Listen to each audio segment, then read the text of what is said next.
Our little corner has traveled once again to another corner of the North Country. We're back to Franklin County at Hyde Hospital, and with me, John Johnson. How are you, John? Welcome to Hyde Hospital. Well, we're so delighted to be here again. Everything I do in Malone is for the first time in more than 4 decades.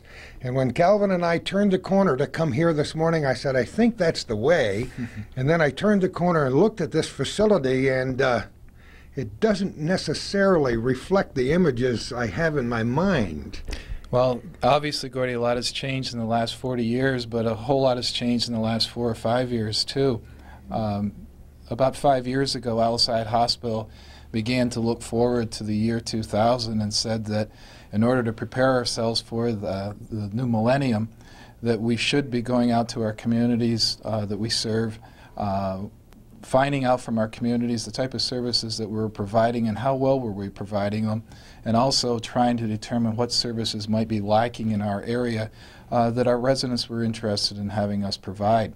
And as a result of those tours to those 19 or 20 different communities in our area, we came back with a lot of ideas, a lot of thoughts that we put together as a board and as administration, and it evolved into our long-range plan for the year 2000.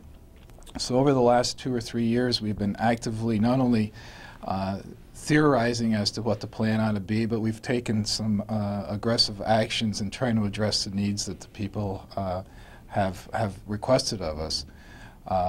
You may know on your way from Plattsburgh or Champlain to Malone, you pass through Hyde, and in Hyde last year we established a primary care clinic for that region because in our tours in that area a couple of years ago we were told how difficult it was to gain access to primary care in that region. So in order to respond to that need, we've established a primary care clinic that's opened over there for 5 days a week.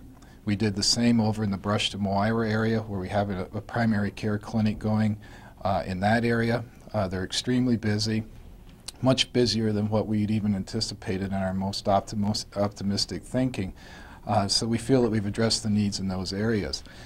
You'll find as you go around the campus here today that we've established a kidney dialysis unit on our facility, Before this time, patients that needed dialysis treatment in Franklin County had to travel either to Ogdensburg or to Plattsburgh, and in nearly every community that we've traveled in '93 and '94, we were told that it was a tremendous inconvenience not only to the patient but to the family. In one community it was described to us by a patient as a lifetime sentence of 3 trips to Plattsburgh every day for the rest of his life. And they felt that that was not right, and we agreed, and as a result of that, we've established our own kidney dialysis unit here in Malone. Another area that we heard a lot of interest in was in radiation therapy, cancer therapy treatment for the people in our area. And again, later this morning, we'll have an opportunity to look at one of the buildings that's currently under construction on our campus, which is a radiation therapy building, that on one side will be for radiation therapy, and on the other side will be for chemotherapy. So again, we're looking at ways to address the request of our community in a very positive way, feeling that if we can provide this service and do so in the highest quality of care that we can provide, that will be a success and will continue to exist here in the future. And the image is very important to the community, and now that you've let the community tell you what they want and need, and you have responded to that, it'll help you make these amazing transitions that healthcare must make.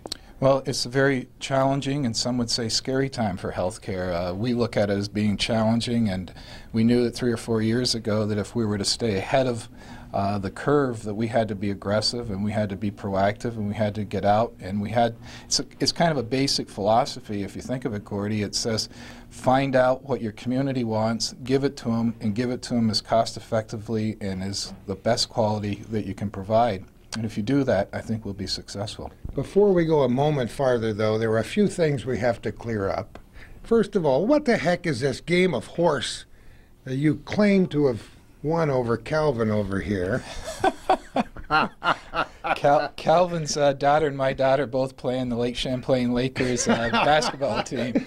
And last year we had a party after the season ended, and part of the party were the parents getting out playing a little basketball, and Calvin and I got into a contest of playing horse, and and he hasn't really spoke to me since because I happened to beat him that day. You see, we're formal here today, so we can't have a fist fight right here in the boardroom. What, John, give us a little bit of your background. What roads have you traveled to end up here at Alice Hyde? I'm a native of Malone. I grew up in Malone, attended school at St. Joseph's Academy, graduated from there. Played some mighty fine hoop there. Yeah, I was fortunate enough to play basketball at St. Joseph's. I then attended school at Plattsburgh State, graduated from there, and had a rather varied career since that point in time. I initially, after graduation, was employed by the Franklin County Probation Department. I ended up being director of the county probation department, was very active statewide, ended up being the statewide president for the Council of Probation Administrators in New York State. And then in 1984, Franklin County established the county manager form of government, and I was chosen by the county legislature in 1984 to be the county manager of Franklin County. I was reappointed in 1987, and then in 1990, the hospital board approached me, knowing that our former president, Norm Jarvis, was within 2 or 3 years of retiring, and wanted to know if I'd be interested in mentoring under Norm into this particular job here. And I was very fortunate in that Norm was extremely knowledgeable in the area of hospital administration, and for those 3 years I shadowed him and learned the business as best I could, and in April of '94, I became the president and CEO of the Alice Hyde Hospital. All that in a rather large nutshell. You've been a lot of places and done a lot of things, but most important to me is the fact that you have a lot of time and effort invested in this community. So well, I guess people know you're going to hang around for a while. Well, the community is very dear to me. I'm part of the community. My family's on both sides. My mom and dad, my wife's family have grown up in this community, and I'm very proud of it, and I want to do for this community the best that I can to make it the quality place that we all know it is, but to make it even better in terms of healthcare delivery. And the rewards are many, I'm sure, for all of that effort. Well, I'm very pleased. I'm proud of our facility. I'm proud of the employees that are employed here at the facility. I'm proud of our medical staff. I mean, nobody can do a good job unless they've got people that work very, very hard behind them, and I'm fortunate to have that occurring here at the hospital. Before we begin our tour, Calvin and I looked around this room and we decided that at least one of these portraits must be of Alice Hyde, and then we learned that they all are. They all three are. This, as you see, was a gift given to us by the Daughters of the American Revolution. This was Alice Hyde at various points in her life. She was a young lady in Malone in the early 1900s who did a lot for the community, but unfortunately became ill early in life and passed away, and her family, in an effort to honor her, I guess, made the initial donation for the establishment of this facility. Therefore, it carries her name. $25,000. Big money back well, in those days. I believe it was 1911 or 1912, or perhaps a little earlier than that. So that was a lot of money back in those years. It's a lot of money today. It's amazing. And behind Calvin, another portrait of Alice Hyde, and look how far this facility has come. Well, I hope that she's proud of what we've done, and I know that if it hadn't been for she and her family, we may not have had an Alice Hyde Hospital here. So I really hope we're doing what she and her family wanted us to do. It's an amazing metamorphosis that is taking place here, and there are changes too, Calvin. That's correct. I'm very anxious to bring you around the facility. I've just noted a couple of things that we've done already, but we have a lot yet to do, and in the next 2 years, when you and Calvin come back, hopefully several times during those 2 years. Little horse in the parking lot? Yeah, we'll set up a hoop outside and we'll throw some baskets. But there's going to be a lot of things going on over the next 2 years, and I think it'll be all good for Malone and those communities that surround the Malone area. And we'll take you for a good long look around Alice Hyde Hospital in Malone in a minute. We're at a crossroads in this Alice Hyde facility, and we can see the best of a lot of different worlds here, can't we, John? Well, you're right. This is kind of the crossroads, Gordy. Immediately to my right is, well, perhaps start behind my behind me is the initial building, the original building, I should say, the 1912, 1913 building, the original Alice Hyde Hospital that Alice Hyde's family was responsible for funding a good portion of that construction. It served the needs of the community for many, many years until 1930, when evidently in Malone at that time there was a need for expanded healthcare services. And the American Legion in this town came forward at that time, made a substantial donation to the wing that's just to my right that was built in 1930. At the time was upstairs on the second floor of the surgery location, the operating room, and down here on this floor also had many, many patient rooms in it. Directly ahead of me is the building that was constructed in 1960, and we call that our acute care building because that's now where all patients are currently housed during their stay here in the hospital. This is an area that, you know, when I say 1960 building, it doesn't seem that long ago, but really it's nearly 40 years ago. And we've determined that there's a lot of improvements that we want to make in that 1960 wing. We want to provide the most comfortable surroundings environment that we can for our patients to visit the hospital, and we'll be spending approximately $4 million over the next 2 years in upgrading that building, bringing central air conditioning throughout the building, making it American Disabilities Act compliant. We'll have single rooms with larger bathrooms so that patients in wheelchairs can access into the bathroom and back out without a lot of difficulty. Just making general repairs and upgrading of the entire facility. And lastly, we'll be seeing that a little bit later, was the 1989 edition, which includes our emergency department, our new OR, lab, x-ray, a whole sort of high-tech departments that we can look at as we make our tour through the building. And we will in just a few moments.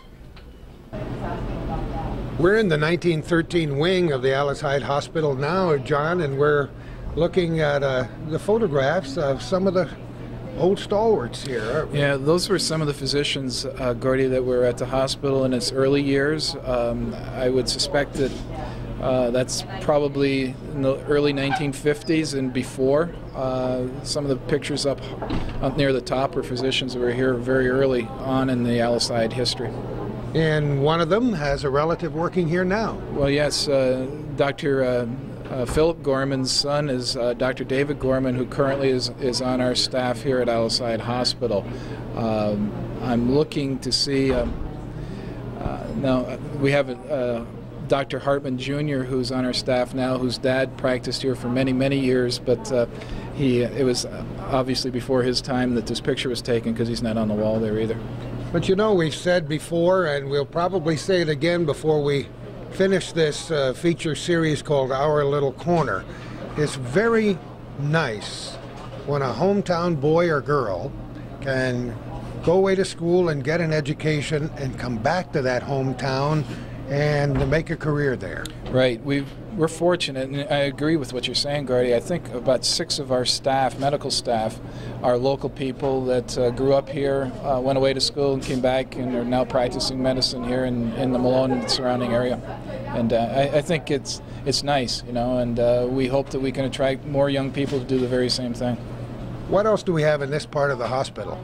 This, as you said, was the early building of the hospital. It's now being used by the auxiliary for their snack bar area here on the first floor. We also have the purchasing and management information services department here. Upstairs we have some of the business office. The hospital chapel is located upstairs. One of our physicians, Dr. Hartman Jr.'s office is located there.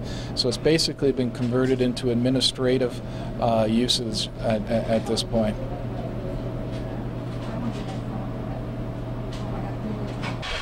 And we're outside the older portion of the facility with a date in the corner that says 1911. John, it looks like a brand new building. Are you telling me this is the oldest part? This was the 1911 building. As you see, we've elected this year to upgrade or repair, refix, or whatever the outside of the building. It was in need of repointing. The bricks are in excellent shape.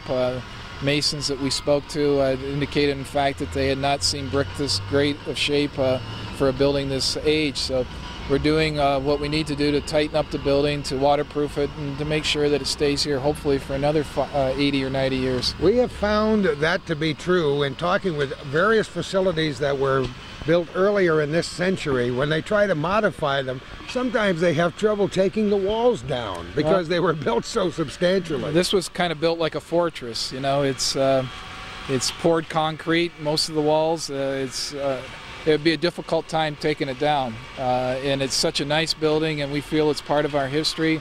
And we as a hospital board are doing the best to restore it and keep it as nice as we can for as many years as we can. Now, obviously, other changes are going to take place right outside here in this parking lot. Yeah, we will in the next few weeks. The reason the Masons are moving very quickly on this side of the building, Gordy, is that this parking area will be taken out, and we're going to be redoing a different parking arrangement over on this side of the building. So within 2 to 3 weeks, the pavement that we're standing on will be gone, and there'll be a lot of activity going on in this area too. A little different perspective from the outside of the 1911 portion of the Alice Hyde facility here in Malone. You see the workmen doing a superb job of pointing up the old brick here, and as John mentioned before, it's really in excellent shape and will look almost like brand new, perhaps better than new, when it's all pointed and repaired. Especially nice shot in the middle of the scaffolding there, about midway up over the entrance door, is the chapel window. That's beautiful. Thank you, Gordy. Our auxiliary has been very instrumental in helping the hospital establish the chapel. Again, we've had tremendous support from the community, donations that have come in memory of loved ones that we've been able to use those funds to upgrade the chapel area. Just tremendous support from our community. And across the road, you told me there are some medical buildings, John. Some of our physicians are housed in the 2 buildings across the street. Primary care for the most part, some OB/GYN physicians, but primarily internists, family practitioners, and the like. So when we call it a campus, we aren't kidding. Right. This would be the west side of the campus, and as we walk down the street in a northerly fashion, we'll be taking a corner and heading easterly, and there's where most of the new construction is going on. The amazing part of it is that we can see the old and the medium old and the new, and even a glimpse into the future, all on the same day. Right. We're walking now to the white brick section of the building. This was the 1978 edition. On the second floor of this edition is our intensive care unit.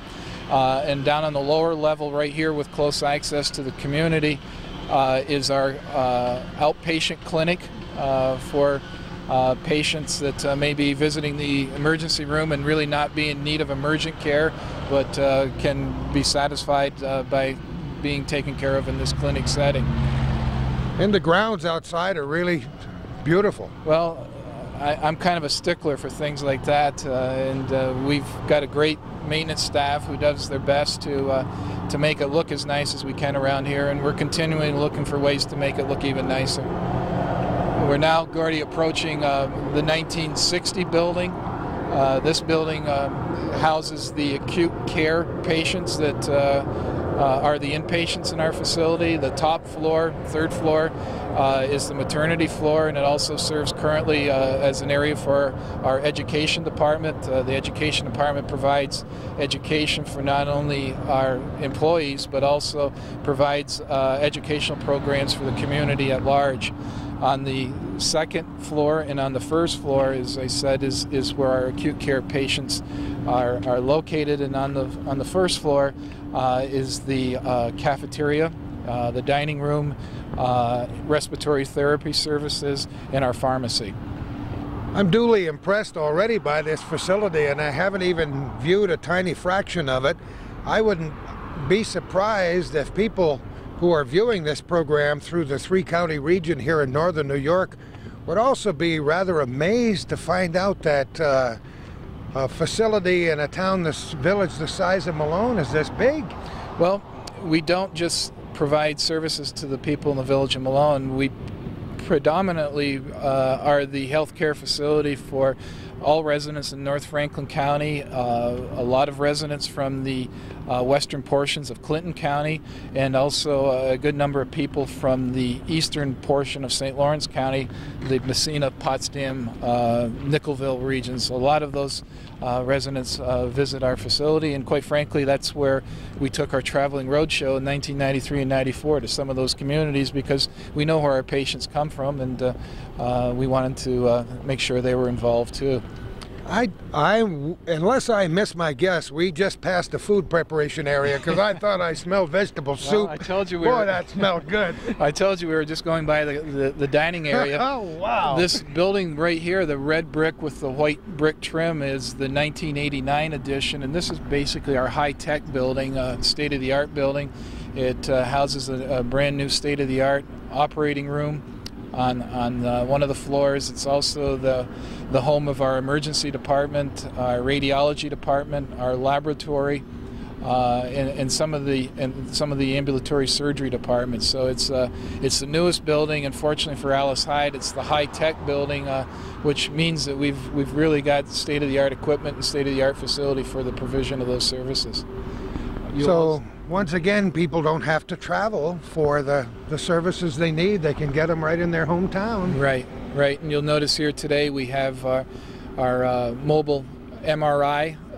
We have MRI services here twice per week. The MRI travels from this hospital to various other hospitals in northern New York, and we're fortunate enough to have that service here 2 days a week. It complements some of the other services that currently exist in the building within our radiology department. We have CAT scan services inside, ultrasound, fluoro rooms, mammo, just nearly any service you can think of that can be provided in the field of radiology. We have in-house, and that we don't. MRI we bring to us on a tractor trailer. John, this might be a good opportunity to talk about the size of your staff. We have, it fluctuates, Gordy, but currently we have approximately 425 full-time employees. Wow.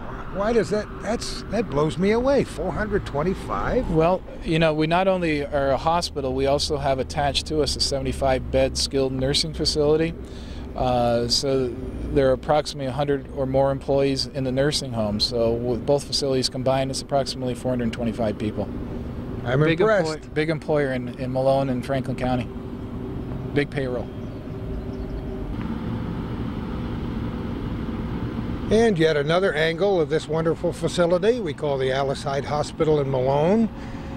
I have with me a young lady who's actually accompanied us since the very beginning of the tour, but has stood in the background, and now it's time to come forward. May Moore Richards. Thank you. Good morning and welcome. And I'm usually not the silent type. You can ask my boss. And I'm usually not the silent type. You've been chattering in the background, giving us all the important details of every area we visited in the hospital. You are the Director of Public Relations. That's right. Here. A very important position because you are the link to the community. And you told us some things that I wanted, before I forget them, I want to mention them again. When we were standing in the oldest portion of the hospital, you told about somebody who signed papers in that room. Would you explain to me? One of our physicians, before he went to be in the military service during World War II, he was obviously occupied that day. They came down here. He had the opportunity to sign his papers in what is now the coffee shop, but at that point in time was the admitting area. So when he was speaking about it on another program, he felt that he really had personal history besides his career in the building. And you were saying, as I always love to read plaques, I do too. to the consternation of my family, when I'm in museums, I have to read every word about everything. So I like to take my time, and when we were walking in the hallway there are a number of plaques on the wall, and they're fascinating. You'd love to know the specific history of every one. There's a history in itself in the plaques. I think that the history of the community since the inception of the hospital could possibly be read through the nature of the plaques that you see. There was a great surge of patriotism post-1918, and you see a great many plaques dedicated to young men from this community who served their nation overseas. In fact, the two that I pointed out to you were victims shortly before the World War I came to an end, and the wing that was built in the 30s, the memorial to the people of the community who had served. We're very fortunate here in that our community is such an involved factor. They truly are.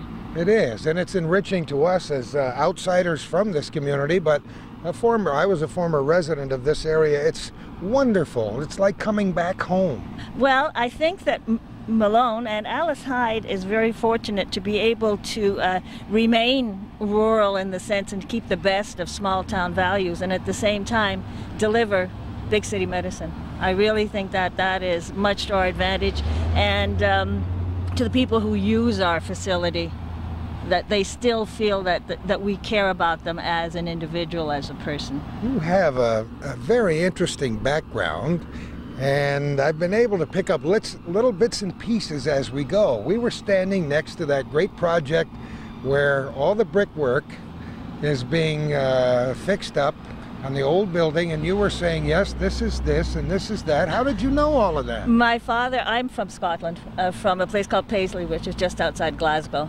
Why did you lose your brogue? When I'm pushed, it's there, they tell me. You know. I can still say it's a brogue. I love it. I love it. But my father was a bricklayer to trade prior to World War II, and then he worked for the British government and became an expert in explosives. And we came to Canada, and he followed his career here with the Canadian Arsenals. And when we arrived, my father decided that someone in the family should speak French, since we were in the Montreal area.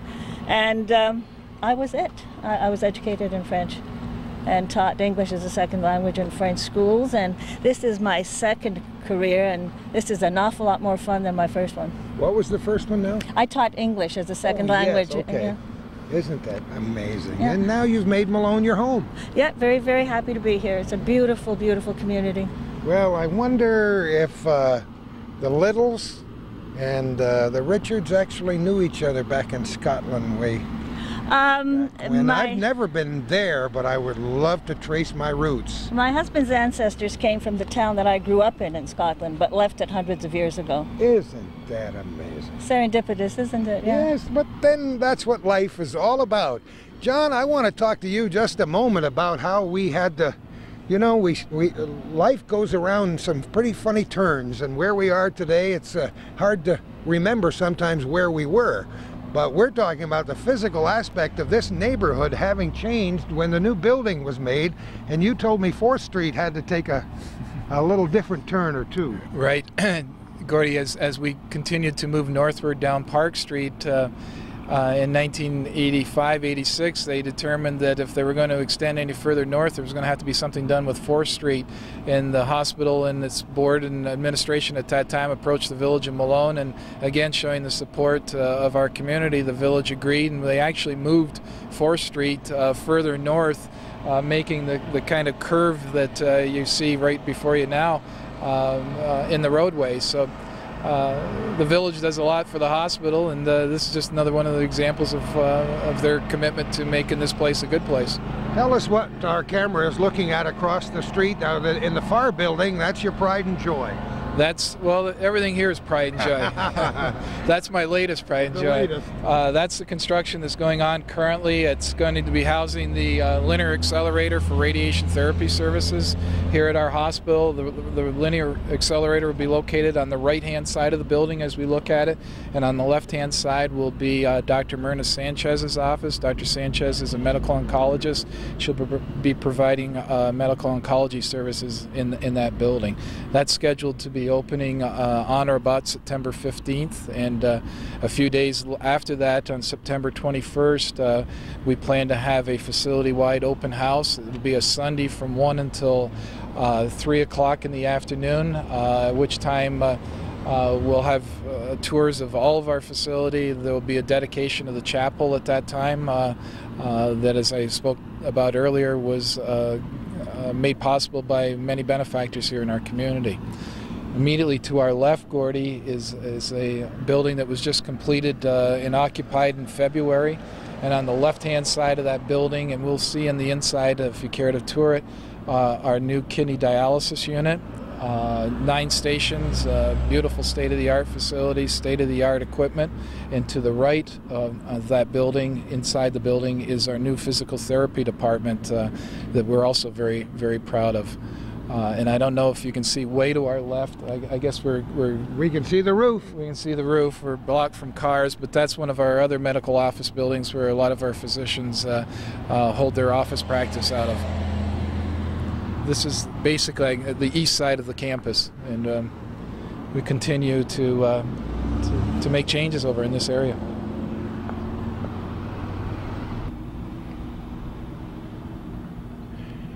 This is the precise sidewalk Calvin and I walked down to get into the facility this morning.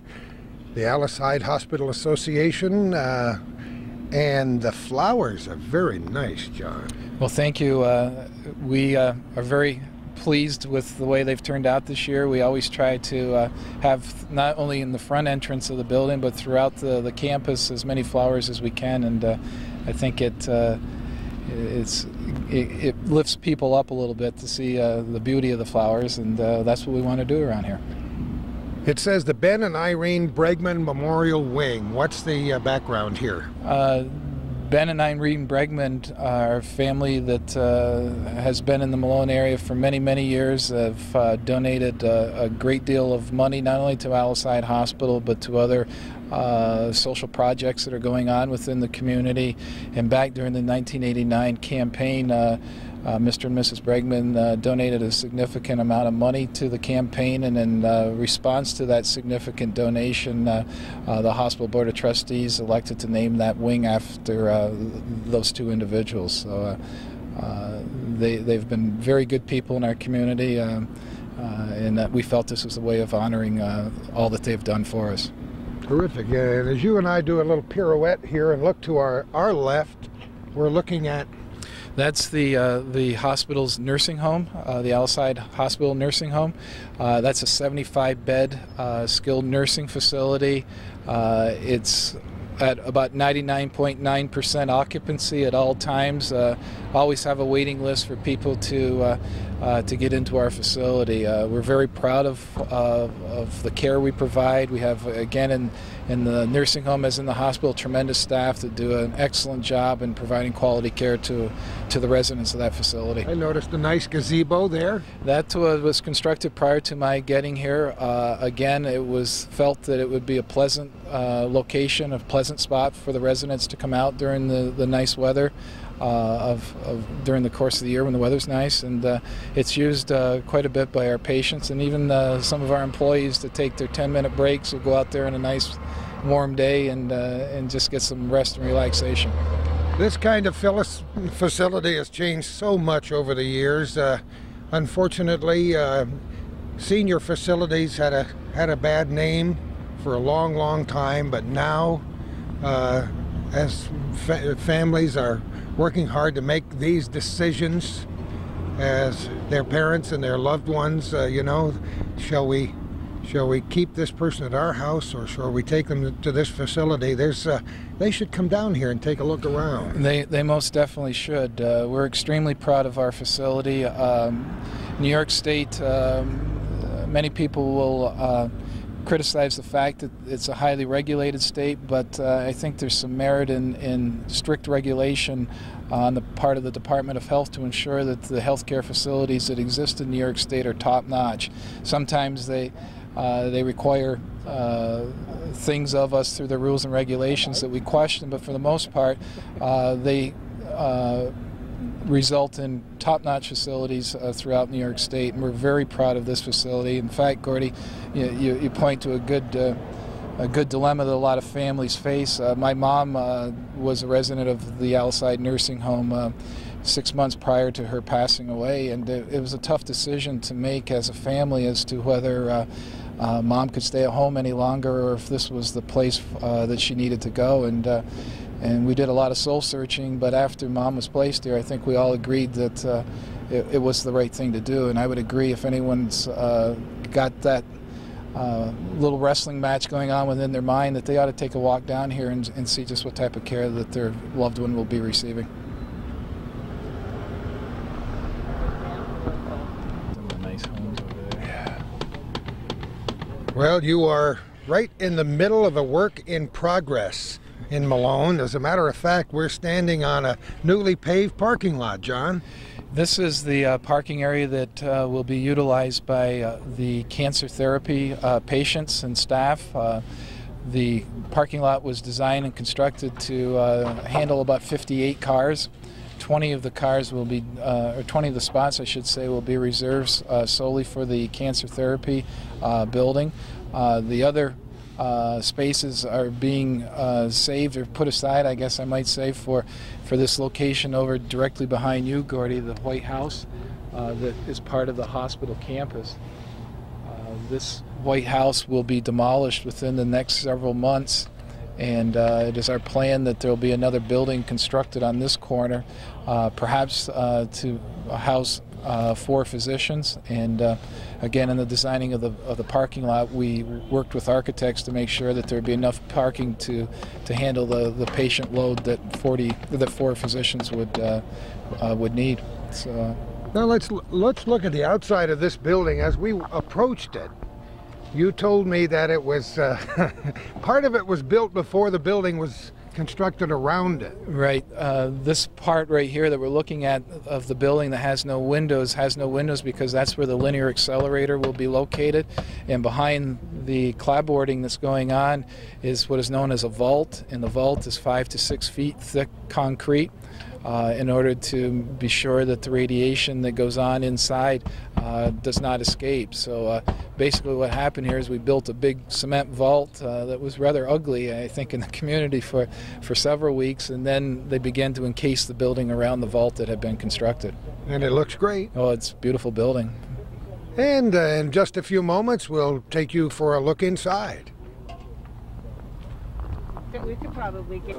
Sometimes there are frustrations in the course of getting a building built from the beginning, but then at a certain point things move very rapidly, and when you've got an opening date coming up in just a tad over a month, things have got to move pretty good now, John, inside this facility. People are moving very quickly inside. We had a construction meeting a couple days ago, and the contractor was telling us that he for sure will be done by September 15th, if not within the next 2 to 3 weeks. But as we take a walk through here, Gordy, we'll see that a lot of the finished work is done, and primarily putting carpeting and floor tile down will be all that's needed in the next week or so.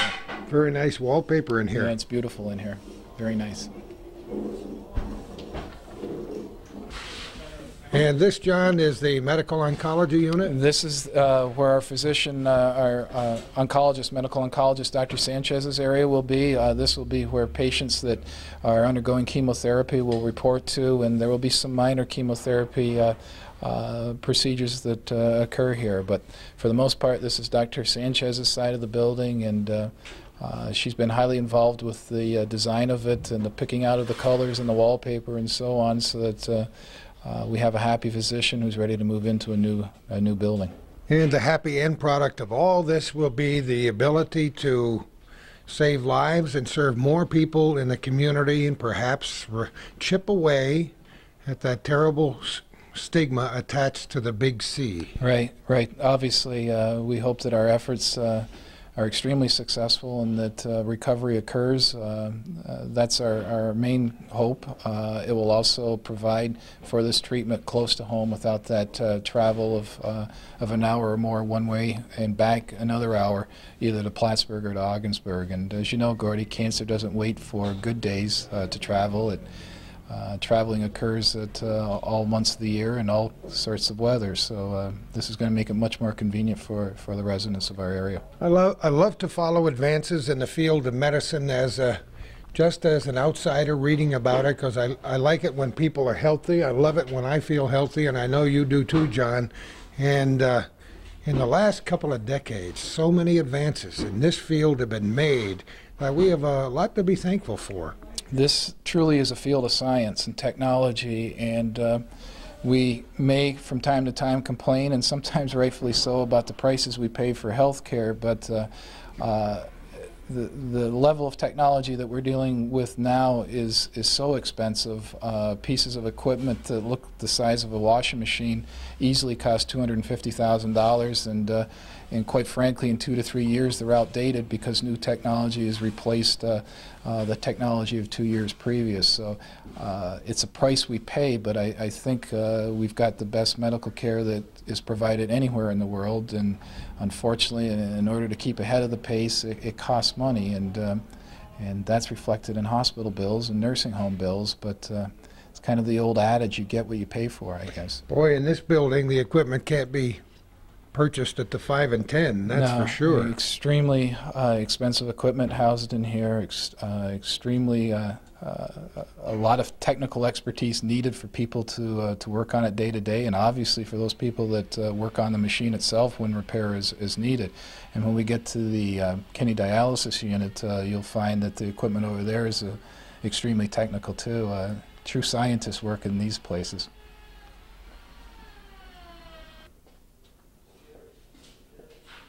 As a young adult, I spent a lot of time on construction crews and major projects, most of the time pouring cement and pushing Georgia buggies on construction sites on Plattsburgh Air Force Base and the St. Lawrence Seaway and elsewhere. But never have I stood in a room with walls that were 5 feet thick with concrete. You're right, Gordy, behind the wallpaper are walls that range in width from 5 to 6.5 feet in thickness, and above us, the ceiling even is extremely thick concrete. Again, this is the room that radiation therapy will be occurring in, and it's required, and rightfully so, to have that thickness of wall in order to be sure that the radiation that's going on in here stays in here. And this piece of equipment, where did this come from? This is a piece of equipment owned by the Equimed Corporation. It was shipped here about 2 days ago from Pennsylvania, I believe it was. And what it will accomplish over here is truly amazing. As we said, it's the reason for this building. Right, exactly. This is what the building is all about. And this piece of equipment here, we're told by those people who know far more about it than I do, and me too, that 95% of all cancer therapy that's required can be taken care of by this piece of equipment, and for those 5% that can't be, then the patient will be referred either to Plattsburgh or Burlington or to some other facility that the patient may choose. So for 95% of the time, this will meet the needs of the people in our area. There's also when the building was constructed too, Gordy, there were provisions made in the design of the building which will allow for an expansion to occur to bring in an even larger piece of equipment that will be sufficient to handle all cancer therapy radiation needs. We're told by the Equimed company that could occur as soon as 2 to 3 years from now. So the entire building was built with the understanding that it might be a little bit larger in another couple of years. Every facility such as this, and businesses large and small, have to plan for the future. And you mentioned your Project 2000 earlier. That was pretty expensive, not expensive, but extensive survey that you did. It was a cheap survey, but very extensive. It was not necessarily Freudian, that slip. But it ended up in an expensive long-range plan. Our idea was very simple: to get to the communities, to talk with the people, to get as much information as we could, to bring that raw data back, to begin to kick it around among those of us in-house, to rely upon the expertise of outside consultants to analyze the data that we'd gathered and the thoughts that we had and the plans that we had. And after the executive board and the foundation board were satisfied that we had searched and evaluated all we could, we decided to move forward, and that's what's happening right now. In your mind, it's absolutely essential to maintain a very good rapport with people in the neighborhood, in the community, in the entire region. And you mentioned, just as an aside, an anecdote, if you will, as we were walking through the halls of this building, about the project, building the vault. The cement was being poured, a piece of equipment broke, and you were required to work into the evening hours at 10 o'clock, and you sent a letter to people in the community apologizing. Well, yeah, we try to be the best neighbor in the neighborhood, and as I said, one of the cement pumps broke the night that they were pouring the roof to the vault, and we had to resort to bringing the concrete to the roof through buckets and a crane, and it was a much slower process, so we were working until 10 or 10:30 in the evening, and it was early in the project, and I wanted to make sure that the neighborhood realized that this was a one-time occurrence, that we didn't expect that they were going to be awake till 10:30 or 11 in the evening when construction was going on. So we sent a letter to all of our neighbors. Before the project even began, we'd sent letters to our neighbors, and we asked if they would be interested in meeting with us in one of our meeting rooms at the hospital, and we laid out in great detail what our intention was, because where we currently are is a residential area, and you'll notice that the kidney dialysis unit and the cancer therapy building are built with a residential theme in their design. We didn't want to put up brick buildings or buildings that looked like an office building, because we wanted to be able to blend our facility into the surrounding residential area. We shared this information with our community, and before the first shovel of dirt was turned over, we had the full commitment and support of our neighbors that surround us. They loved it, and I think they are even more impressed when they see just how beautiful these buildings are. Apple trees occasionally. Yeah, we wanted you to see the entire building, and as we said, it's a work in progress. We have sidewalks being made. The exterior of the building is all but completed, John. It's we're told by the end of the day that nearly 90% of the clapboarding will be up, and the siding of the building will be complete. So it's moving very quickly, and again, I think within 2 weeks from now there'll be not much left other than go through punch lists and make minor improvements or changes where they may have been overlooked.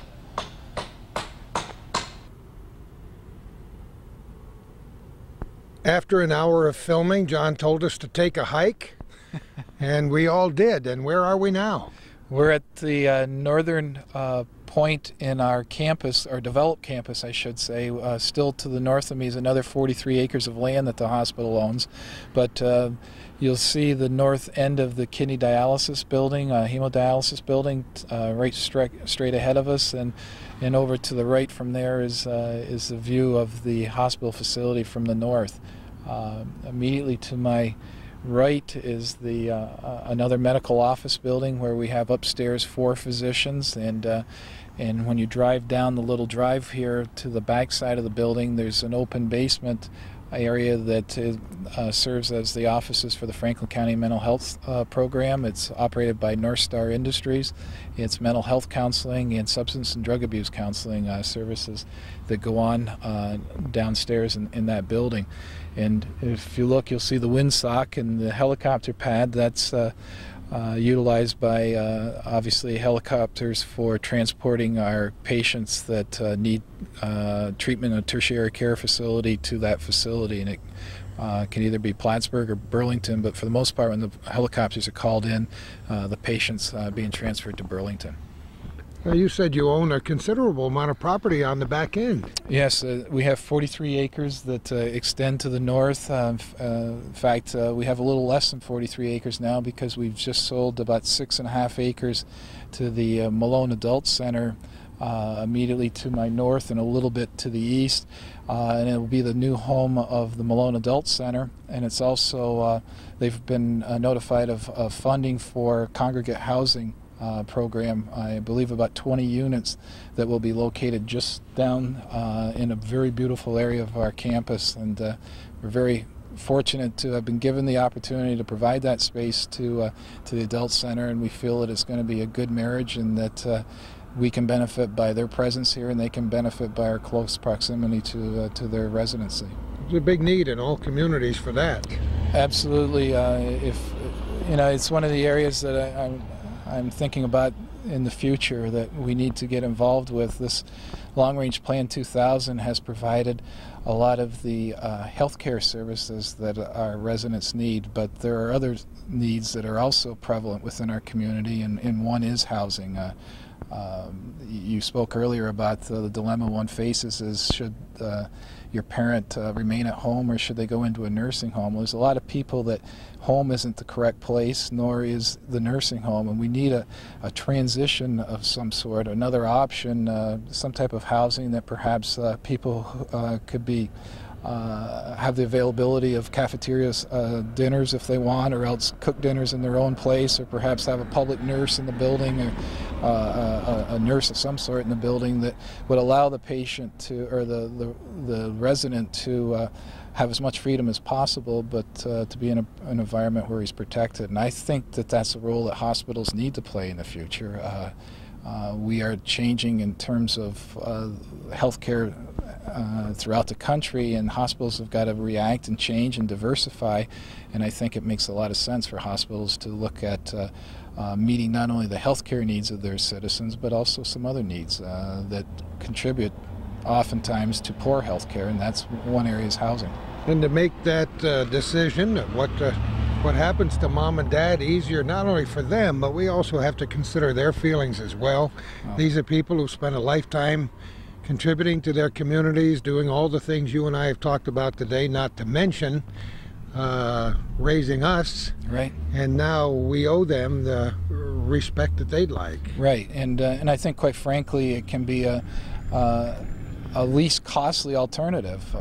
It's not cheap to go into a nursing home, and it's not cheap to necessarily have somebody watching your parents around the clock in the home either. So I think this is an alternative that's not as costly as some other alternatives, but still maintains a sense of freedom for the elderly person, and yet, as I've said earlier, provides them an environment that they're protected in. We'll be back with our tour of the Alice Hyde Hospital in Malone in a minute. I always knew it was a proper decision when I decided to trail along after this guy and his camera and go back to some of my old haunts. I don't know if I ever spent any time as a child on the ground where this facility is built, but as we approached it and I saw the name Dr. Wade Hastings Medical Building, it immediately transported me back 40 or 50 years to when I used to have to go to Dr. Wade Hastings to get all those physicals before I went to camp, and to check out the broken bones and the various scrapes and bruises that seem to have accompanied me throughout my young life. John, it's amazing. Yeah, Dr. Wade Hastings began practice here, I believe, about 51 or 52 years ago. He still is somewhat active on our staff, even though he's curtailed his business to some extent, but it was through the generous donation of Dr. Wade Hastings that this building became a reality. He just gave a tremendous amount of money, in excess of $250,000 to our campaign, and for that we were very grateful, and we dedicated this building in his honor. We've said so many times on this program and throughout my entire radio career previous to this that when people do have a successful career in a community and they do decide to give something back, that's what makes the whole thing work. You're right, and if you'd have been here the day that this facility was opened, you'd have been very cold, by the way. It was in February, and it was an extremely cold day, but at that time, Dr. Hastings had indicated that he owed the community, he felt, something back in return for what the community had done for him. So he's a great gentleman, and he sees the merit of the community and what it's done for him, and obviously the community is very thankful for all the services. Where was Dr. his Hastings. office? North Bangor? North Bangor was where he and his wife Marge ran the office, and she's been his partner and his wife for as many years as he's been a doctor, and he's been here over 50 years.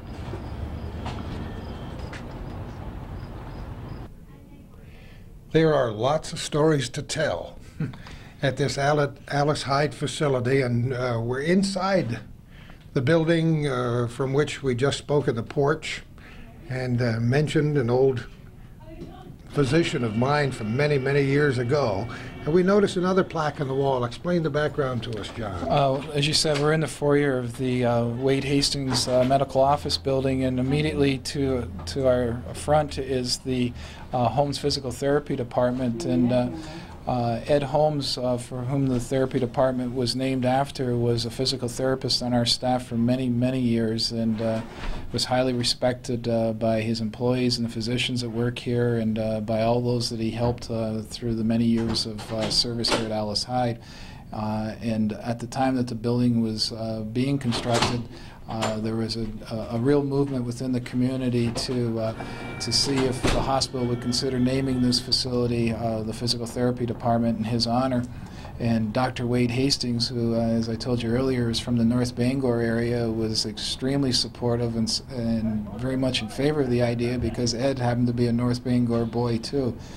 So Dr. Hastings strongly supported it, and the Alice Hyde Board of Trustees strongly supported it, and on the day we dedicated this building, his mom and family were here, and we're extremely pleased and overjoyed with the fact that their son will always be remembered by this facility being named after him. I think we ought to tie the camera to Calvin's chest, put him over there on the total gym, and crank it up to whoopee and see what happens. This is quite a room, John. Yeah, we're inside part of the physical therapy department that a lot of the therapy goes on. You know, we have all sorts of equipment in here, and other apparatuses that are used by our physical therapy department to try to amend the health of people that come here.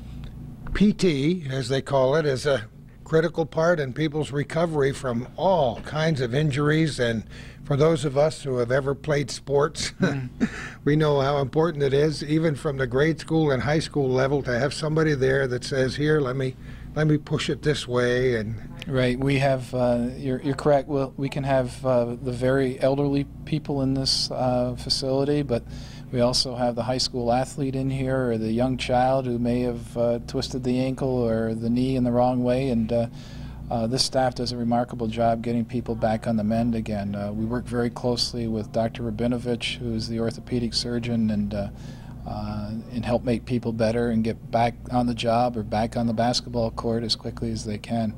We have down on the other end the whirlpool and therapy areas that if you've played sports, you know how nice that can be after an injury, and just have nearly anything you can imagine here to meet the needs of the patients that walk into this. Sometimes recovery is a long road back. From as simple as a break, I use my wife as a good example. She fell and broke her elbow and wore a cast for some weeks, and I'll never forget her first words after the doctor took the cast off. Her first words were, "Put it back on."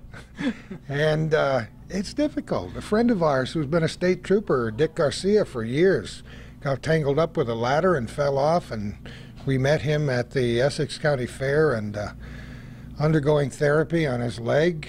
And so there are a lot of people who have need for this kind of services, and it's not just as simple as taking that cast off and walking down the road. Not at all, Gordy. In fact, I had a nice letter from one of our former patients here the other day, and after I started reading the first paragraph or two. I wasn't sure if it was a letter of complaint or of compliment, because and it ended up being a letter of compliment, but kiddingly the patient was saying, your physical therapy department, please thank them for having tortured me over the last 3 months, but it worked so beautifully and I feel great, and I'm now now able to do what I couldn't do for so many months, and it just makes you feel good. You know that people have been helped, and that they recognize the good that's occurred as a result of the people that work here, even though it's tough. When you've been injured, it takes a while for the body to heal, and it's not always a real pleasant experience initially, but ultimately you get back to the way you once were, and that's what we all try to do.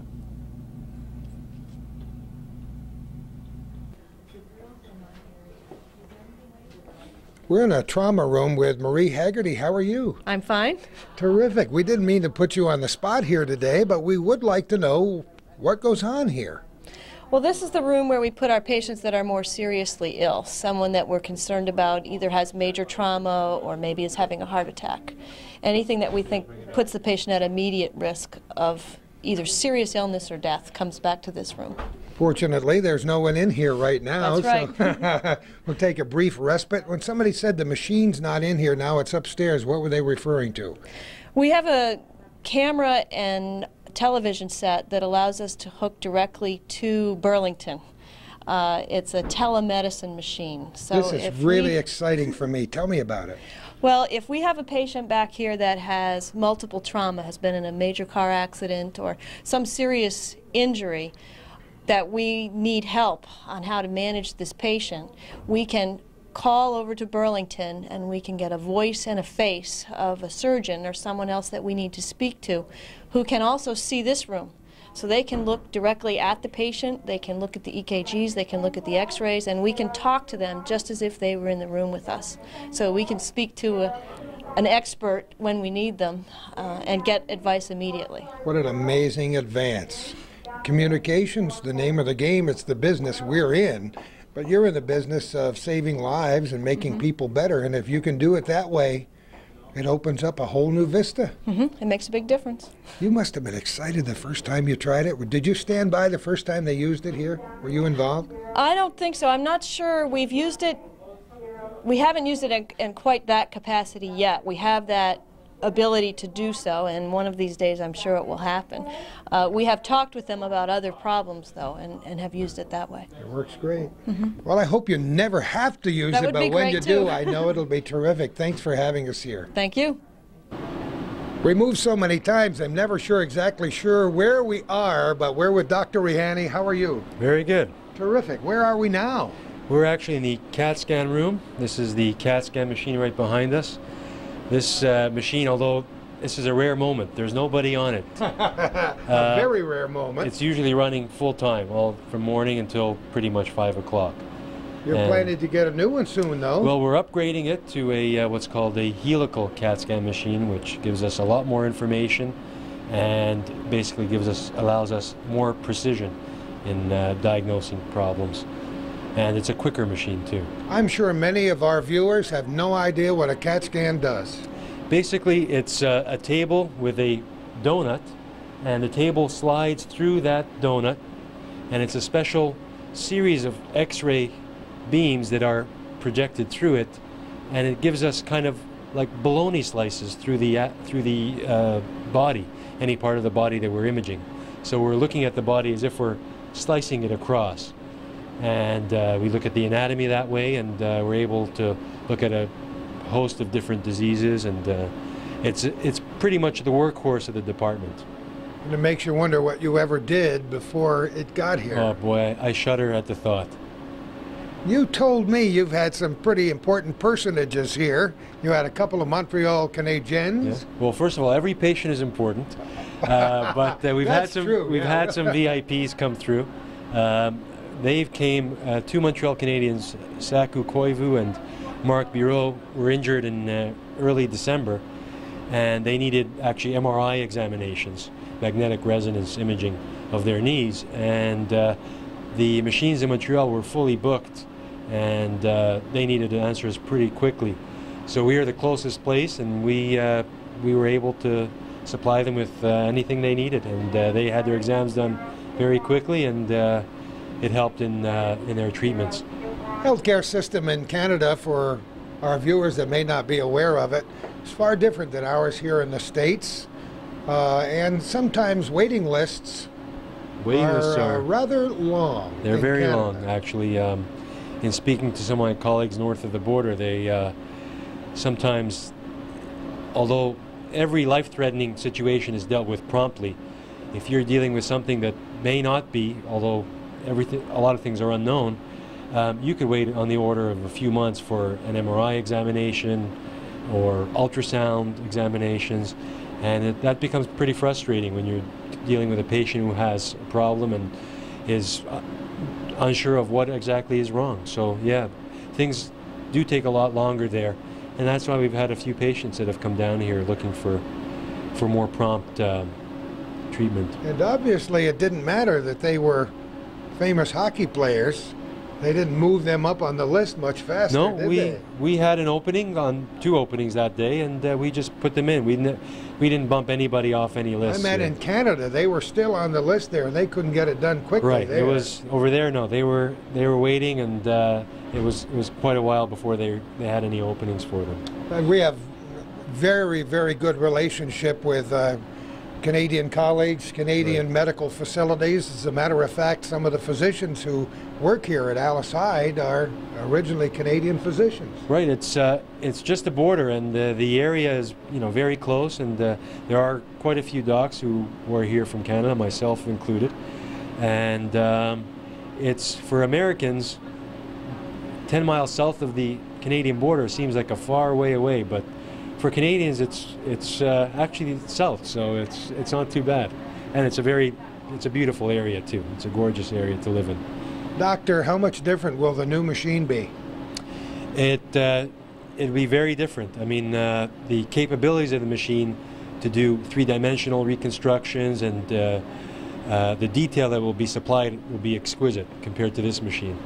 We're squeezing everything we can out of this one. Does he sound like a kid getting a new toy, or what? They are toys to some degree, but not only that, but it just makes the job that much easier. Yeah, that's for sure. Doctor, thanks so much for having us in. Pleasure.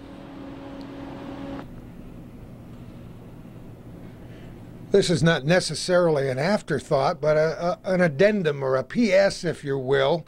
We were in the hallway and just chatting and got some ideas. First of all, the doctor invited us into his office, and we can see some pictures of CAT scans here. Is this what the slices look like? Yeah, these are images through the brain and the sinuses on a patient, and that's exactly what they look like. They're sliced horizontally right through the patient's area of interest, and they're kind of stacked up. So each image is let's say a 1 centimeter thick slice. And far clearer than the average X-ray. By far, a lot clearer. Now, you mentioned a new machine that we're going to be installing very soon. What's it called? Well, we're very happy to have the addition of this machine. It's a bone densitometer, and it measures bone density. And this is a very important piece of equipment to help diagnose osteoporosis, which is one of the most, worrisome diseases in America today. The plague of so many of our seniors, the telltale signs of our moms and grandmothers, and sometimes even younger women as they begin to stoop over later in life. Explain what it is to people. Well, bone density decreases as age increases, primarily as a result of decrease in hormones in women after menopause. And that affects the bones. The bones lose a lot of their mass, and they're prone to fractures. The main worrisome ones are hip fractures and spine fractures. And believe it or not, $10 billion is spent in this country a year on complications from hip fractures. And there's a way to treat it.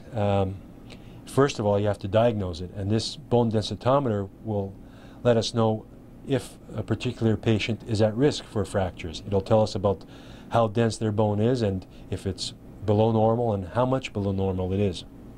And once we find that out, therapy can be instituted. Generally, how does it work? It's a table with a little tiny X-ray beam on it. A patient lies down on this table for about 2 minutes, and it shoots the beam through and measures the amount of X-ray that gets through the patient, and that gets transformed into what the bone density is. And then through a computer we were able to figure out how bad the patient's bones are.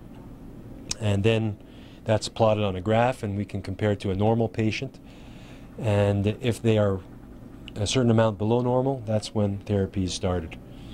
So the earlier the diagnosis, the better. That's right. I mean, this primarily is directed at women over 50 years of age, because that's when the bone density starts decreasing. And if you can get it early enough, then I mean that's what we're trying to do. That's the aim of this project and this bone densitometer, is to get to osteoporosis before it actually gets too far advanced. And it'll be a big benefit to the hospital, to the community, and we're very excited to have it. Thanks so much. Yep, pleasure.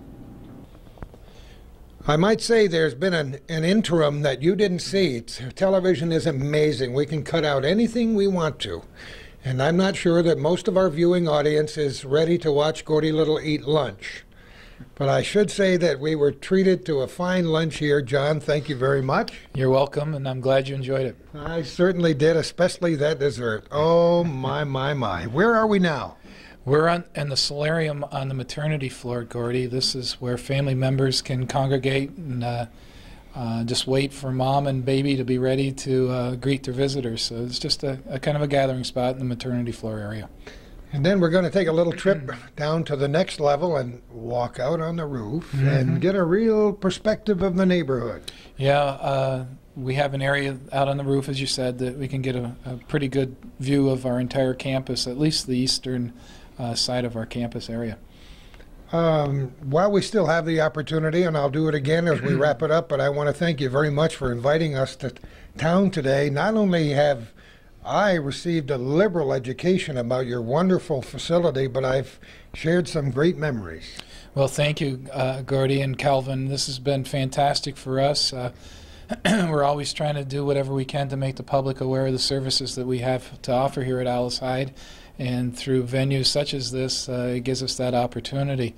And I would encourage one more time that people try to mark in their calendars the September 21st date. It's the date that we're having our open house. It'll begin at 1 in the afternoon and be completed about 3 in the afternoon, at which time there'll be a dedication of the chapel of the Alice Hyde Hospital at that time. But the open house will give everyone an opportunity to view all our buildings, to see many of the departments that operate here on a daily basis, and I hope everyone can come. And it's important, I think, for as many people who can work it into their busy schedules to get here if possible, because it's you'd like to make them feel as though they're a part of it. Well, yeah, that's correct. This is a community hospital. It belongs to the community, and we want the community involved. And I think it always allays a lot of fears if you know what the place is all about before you got to be here. And if you can come and see that there are humans that work here and that are very concerned about people and that have top-notch equipment to work with, I think it will make people feel a lot more at ease. God forbid if they were to come here as a patient.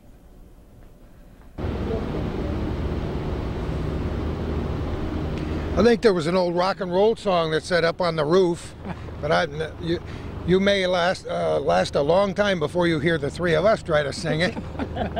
But we are on the roof, and this is a wonderful view, May. Thank you for bringing us here. What are we looking at? Well, we're just looking at the general area of our campus. Over my right shoulder, you can see the hemodialysis and our expanded outpatient physical therapy department. Farther back to our right, our physician's offices. And over here to our left, the new building, our Ready Cancer Center, which will be opening in September, shortly before our open house. And John, we're going to do some major expansion. Again, you were describing to us off camera a few minutes ago.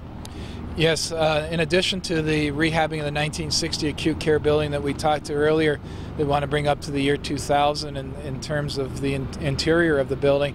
We will be adding about 9,000 square feet onto our building, 2 floors of approximately 4,500 square feet. It will be located just adjacent to the roof here, because actually just below us, as we're speaking, is our operating suite. And we intend to build this building to abut up next to the operating room, because on this floor level we'll be locating our ambulatory surgery unit. Our ambulatory surgery department has grown by leaps and bounds over the last 5 to 10 years, to the extent that nearly 70% of the operations that are performed here at Alice Hyde are done so on an outpatient basis. So we need more space for that particular service, and that's what this addition will do. So on the second floor of the addition will be the new ambulatory surgery area, and immediately below it will be in the area of where the main entrance is, by the admitting department area. It will allow for expansive seating area for both outpatient and people that are visiting the emergency department. It will also house a women's imaging center that will include mammography, ultrasound services, and also bone densitometry that you and Dr. Rahaney were speaking about earlier. So it will be an addition, not a large addition, but it will complement the efforts that we're making here at Alice Hyde to provide better services to the community. John, you've given us a marvelous overview of your facility, past, present, and future. Compare it now in size to some of the other facilities our viewers might be familiar with around the North Country.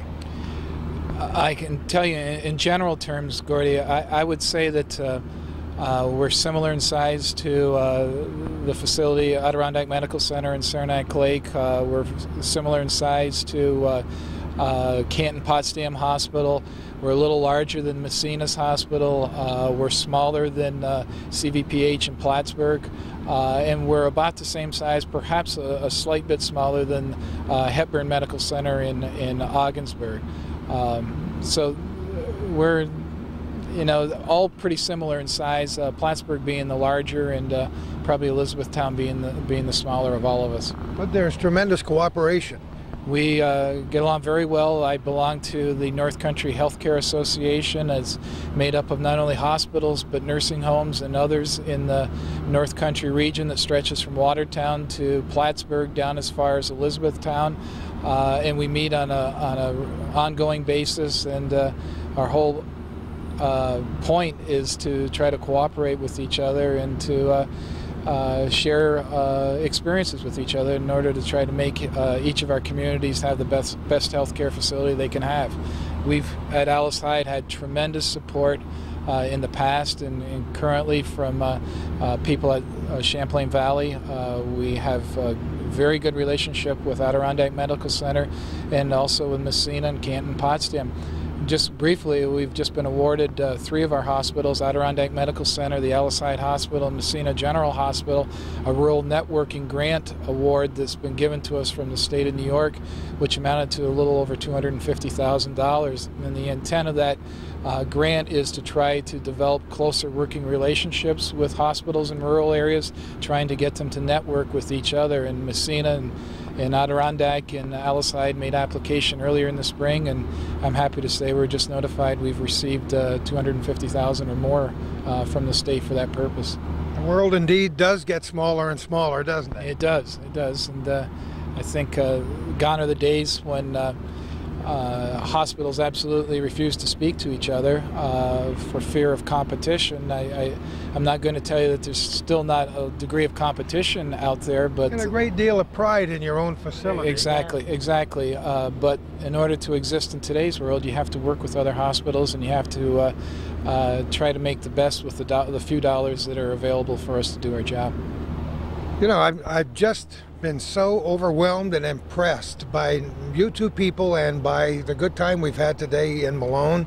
May, you're terrific at what you do. I really enjoy it. It's a wonderful job because we're doing something wonderful for our community. And I would underline John's invitation to our open house on September the 21st. That's a Sunday. We will at the same time be offering some free screening to members of the public. We'll be in our in-house clinic. We will be offering free blood screening for cholesterol, for diabetes. We will be offering glaucoma screening. The members of our Development Council are hard at work providing entertainment for the day, a children's program. Our staff members will be on hand and share their pride and their enthusiasm with the community, and I would invite everyone just to come and visit us. You'd be more than welcome. Next time I open the pages of National Geographic magazine and see somebody in a kilt or see a picture of Edinburgh Castle, I will think of you and wish that you could show me around. I'll be a tour guide. Yeah, love to tour. I did it today, didn't I? You did a great job, and next time we meet, John, hopefully I'll have the camera and it'll be you and Calvin in shorts going at it after the basketball hoop. It won't be a pretty picture, but I already had it in my mind's eye. But I'm sure that I'll be the victor again if we do so. And I'm sure Calvin will know just how to whine and cry about it too. There'll be lots of excuses. We have had a great time here in Malone. Channel CBS. Oh yes. Tell me about that before we leave. CBS. Well, you know that we are affiliated with Burlington and with Fletcher Allen, and we share telemedicine, which is a system. I'm not a tech, so I'm going to explain it as best as I can in layman's terms, whereby a consult can be made without the patient driving from here to Burlington through means of video and telephone wires. The physician is almost present in the room as our patient's own physician will work with him here. And it's a wave of the future, and it came to the attention of Dr. Bob Arnott, who is now with NBC, but who had previously been with CBS. And working closely, as we do with other hospitals, we spent the day with Dr. Arnott, and we had a very willing patient come and be seen to here by his own physician, our gastroenterologist, Dr. Rajiv Shah, and at the same time have a consult with Dr. Riki, I believe, in Burlington. And they followed us for the whole day, and it was really exciting. We were felt like the little hospital that could when we were featured on CBS, and John and I learned through family and through friends of John's who were visiting in Ireland and in Scotland that we were seen overseas, and we felt it was quite a feather in our cap. We were happy that our community could be featured in such a show. So I think that's really special, and I'm delighted that Calvin's my secretary today. There was only so much I could remember when I started, and I only forgot about 93 or 4% of it. I think we've covered the grounds, and we've even stood on the roof and done a wonderful job, and nothing fell down on us while we were standing here. Thank you so much for inviting us here to Malone. Best of luck in everything you do, especially in your open house, and I can't wait for the next time we meet with our viewers on our